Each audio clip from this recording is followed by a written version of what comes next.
นี่ทุกคนนี่ประมาณนี้แหละนี่ได้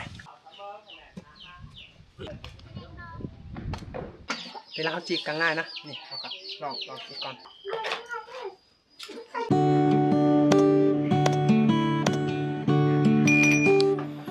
เอา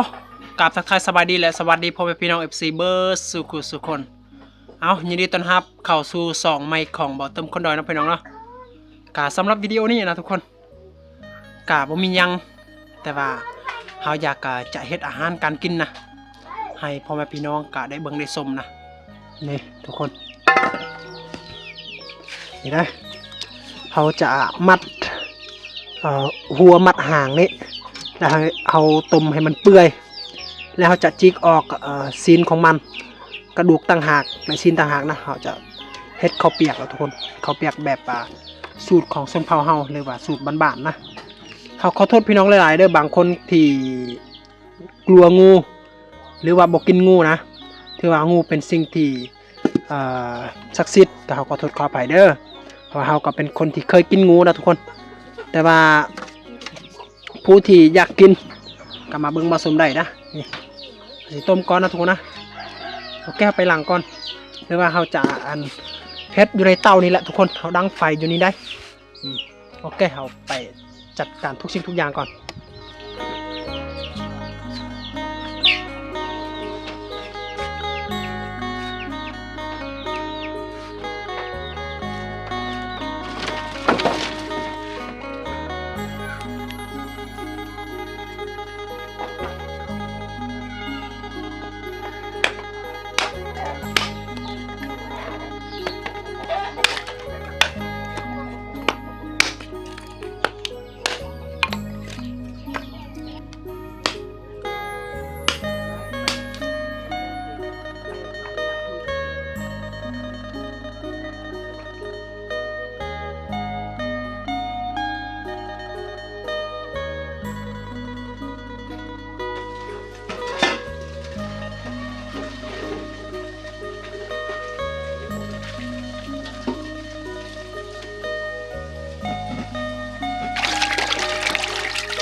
เขามัดห่างของมันนี่แหละทุกคน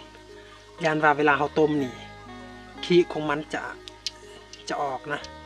เขามัดตัวนี้ให้มันแน่นมัดตัวนี้แหละมัดหัวของมันตัวที่นี่มัดซ้ำแล้วนี่ได้เวลาเขาต้มกับมันขี้ของมันกับบออกนะแล้วน้ำแถวต้มหั่นเขาจะเฮ็ดข้าวเปียกเลย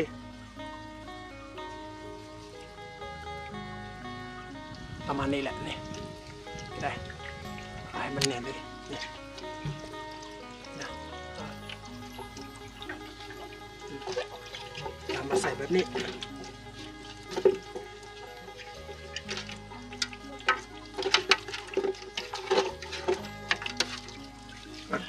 ตัวนี้ก่อนหัวสิงไข่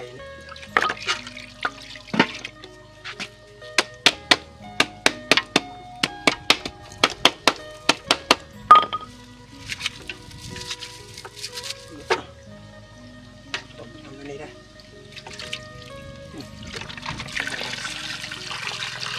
ตอกหมักใส่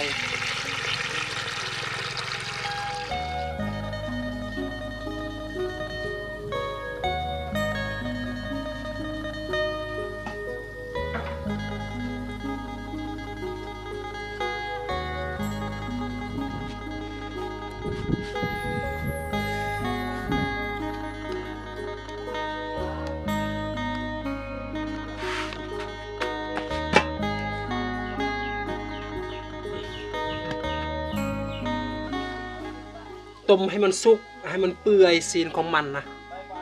ให้บ่ให้มันติดกับกระดูกนะแล้วเขาจะจิกออกนะทุกคนเขาจะจิกออกตัวซีนของมันต่างหากแล้วกระดูกต่างหากแล้วจะต้มอีกนะให้ข้าวเปียกเขาจะใส่อันข้าวอยู่นี่นะเพื่อจะเฮ็ดข้าวเปียกนะทุกคนผู้ใดที่บ่เคยกินกะมาเบิ่งคลิปนี้เด้อหรือว่าผู้ที่ขี้เกียจก็บ่เป็นหยังเด้อแต่ว่าผู้ที่อยากกินกะมาเบิ่งคลิปนี้นะทุกคนนี่ก็เป็นสูตรของแท้ได้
ไก่อยากจะสุกแล้ว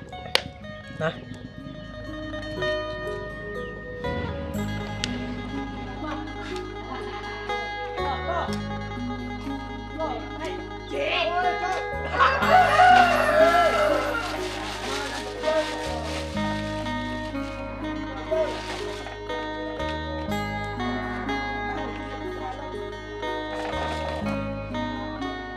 ในขณะรอถ่าต้มงู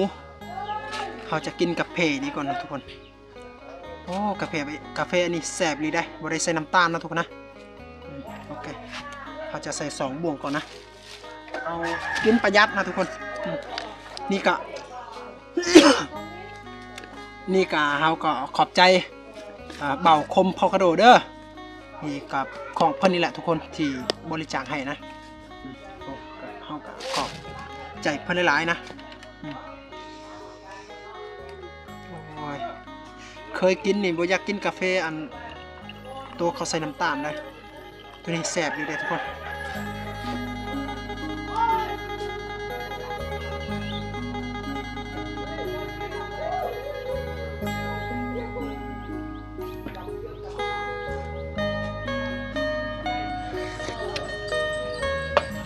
ในขณะรอท่า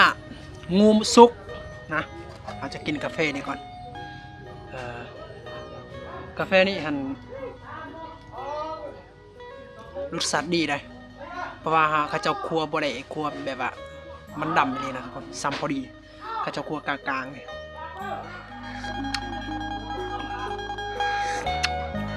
แต่เสียดายครับบ่มีแนวบดท่านสั่งให้เขาเจ้าบดเลยนะทุกคนก็เลยมันบ่หอมปานใดถ้ามันมีแนวบดเลยเวลาเขากินเขาบดเลยนี่โอ้คักเลยนะแซ่บ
อีก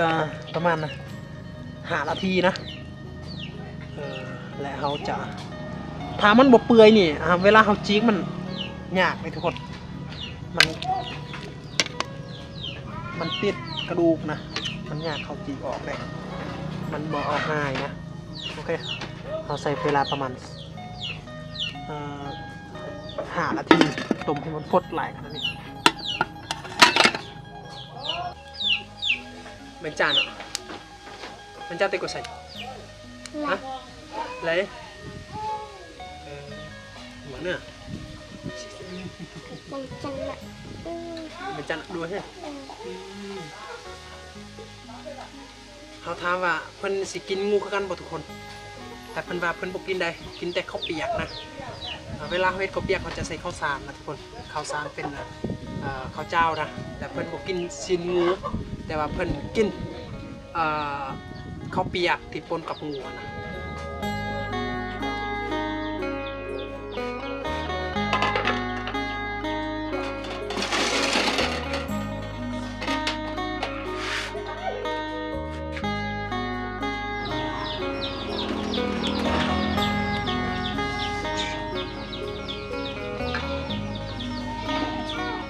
เอาอันต้มกับเปื่อยแหละเนาะทุกคนอยู่นี่นะนี่เห็นปะแต่ว่าเฮากะปะให้มันเย็นก่อนนะเพื่อเวลาเฮาจิกออกมันบ่หอดนะทุกคนเฮาปะก่อนเพื่อให้เย็นก่อนนะทุกคนนี่นำตัวที่เหลือนี่เฮาจะเฮ็ดข้าวเปียกเลยผสมนำกันเลยนะทุกคนเอาปะก่อน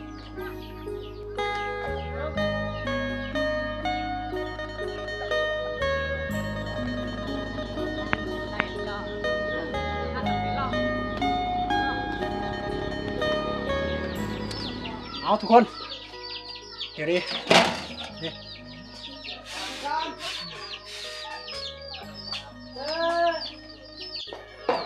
อันนี้ก่อนตอนที่อันนั้นนะเย็นแล้วนะทุกคนนี่เวลาเขาจีกกันง่ายนะนี่ลองจีกก่อนเขาจีกปากได้นี่แหละทุกคน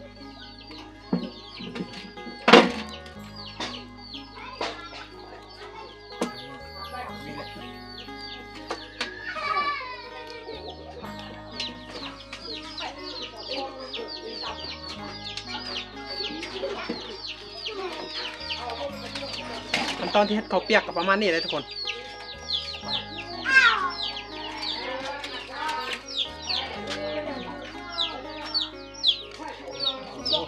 เอาโอ้ย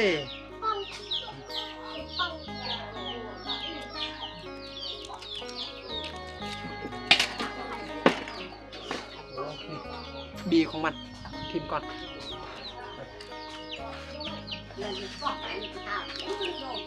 มาบ่อยเฮ้ยกลืนหัวเนอะกลืนหัวหมดไปใจนั่ง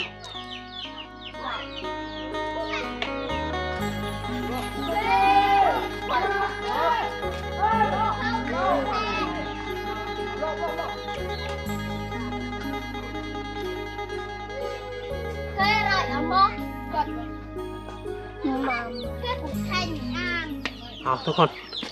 เขาเจ๊กกับประมาณนี้แล้วได้มัดอันงูตัวนั้นนะเขาบนลืมติดกับประมาณ2 โลนี่แหละทุกคนนี่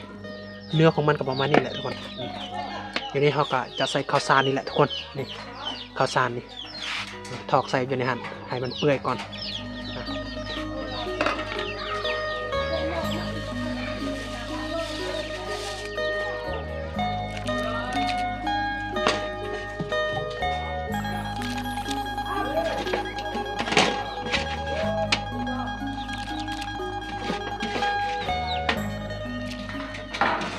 ทั้งกระดูกทั้งอันซีนใส่น้ำกันเลยไม่ได้เลือกอะไรเลยโอเค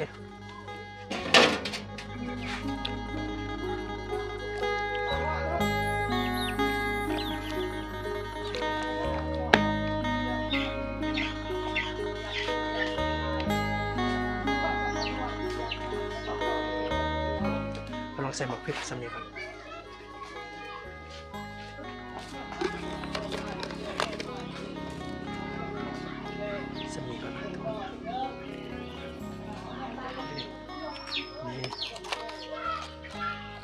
งมือเอาสำเนียงก่อนเด้อเอาสำเนียงก่อนนะทุกคนโอเคว่าเด้อ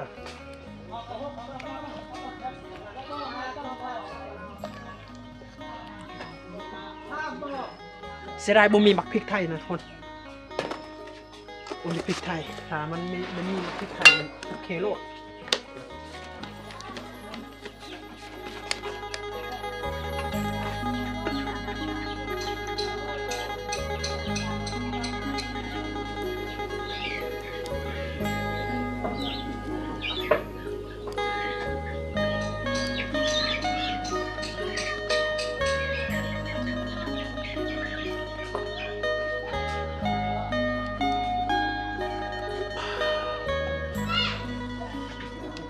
สุกนะลองชิมดูครับ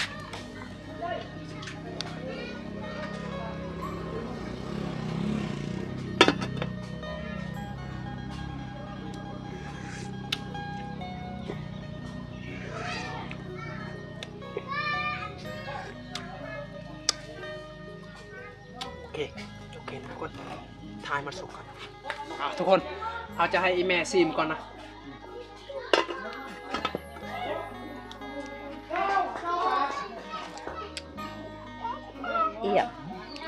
เปี๊ยะไปเตียวเปี๊ยะเนาะเขาถามอีแม่ว่าแซ่บบอกเป็นว่าโอเคนะพอดีเลยนะรสชาตินะนี่ทุกคนสุกแล้วนะนี่เกียม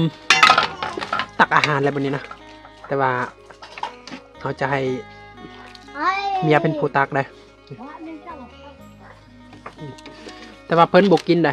ไม่จ้าที่กูใส่เลยไม่เละจ้ะเพิ่นนี่บอกกินเดิมละ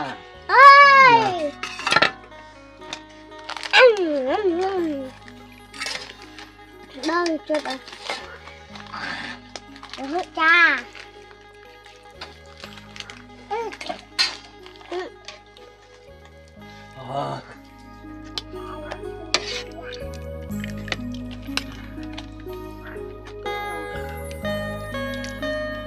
ตอนนี้ลายขนาดเลยเอาทุกคนมากินน้ำกันเด้ออาหารมื้อนี้ก็เป็นอาหารที่แซ่บๆอาหารตามธรรมชาตินะทุกคนนะไปหาดับไอ้เทน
ทุกคน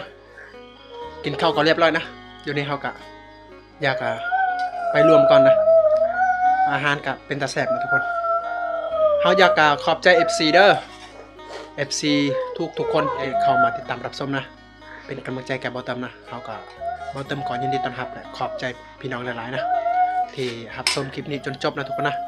โอเคไปเจอ EP ต่อไปเด้อ